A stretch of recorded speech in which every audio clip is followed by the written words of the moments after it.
സങ്കീർത്തനങ്ങൾ 40 അധ്യായം 12 മുതൽ 17 വരെയുള്ള തിരുവചനങ്ങൾ. ദൈവമേ, വൈകരുതേ. എണ്ണമറ്റ അനർത്ഥങ്ങൾ എന്നെ ചുറ്റിയിരിക്കുന്നു. എൻ്റെ കാഴ്ച നഷ്ടപ്പെടത്തക്കവിധം എൻ്റെ ദുഷ്കൃത്യങ്ങൾ എന്നെ പൊതിഞ്ഞു. അവ എൻ്റെ തലമുടി ഇഴകളേക്കാൾ അധികമാണ്. എനിക്ക് ധൈര്യം നഷ്ടപ്പെടുന്നു.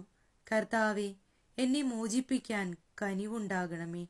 കർത്താവേ, എന്നെ സഹായിക്കാൻ വേഗം വരണമേ. എൻ്റെ ജീവൻ അപഹരിക്കാൻ ശ്രമിക്കുന്നവർ ലജ്ജിച്ച് പരിഭ്രാന്തരാകട്ടെ. എനിക്ക് ദ്രോഹം ആഗ്രഹിക്കുന്നവർ അപമാനിതരായി പിന്തിരിയട്ടെ. ഹാ ഹാ എന്ന് എന്നെ പരിഹസിച്ച് പറയുന്നവർ ലജ്ജ കൊണ്ട് സ്തബ്ധരാകട്ടെ. അങ്ങയെ അന്വേഷിക്കുന്നവർ അങ്ങിൽ സന്തോഷിച്ചുല്ലസിക്കട്ടെ. അങ്ങയുടെ രക്ഷയെ സ്നേഹിക്കുന്നവർ കർത്താവ് വലിയവനാണെന്ന് നിരന്തരം ഉദ്ഘോഷിക്കട്ടെ. ഞാൻ ദരിദ്രനും പാവപ്പെട്ടവനുമാണ്, എങ്കിലും കർത്താവിന് എന്നെപ്പറ്റി കരുതലുണ്ട്. അങ്ങ് എൻ്റെ സഹായകനും വിമോചകനുമാണ്. എൻ്റെ ദൈവമേ, വൈകരുതേ.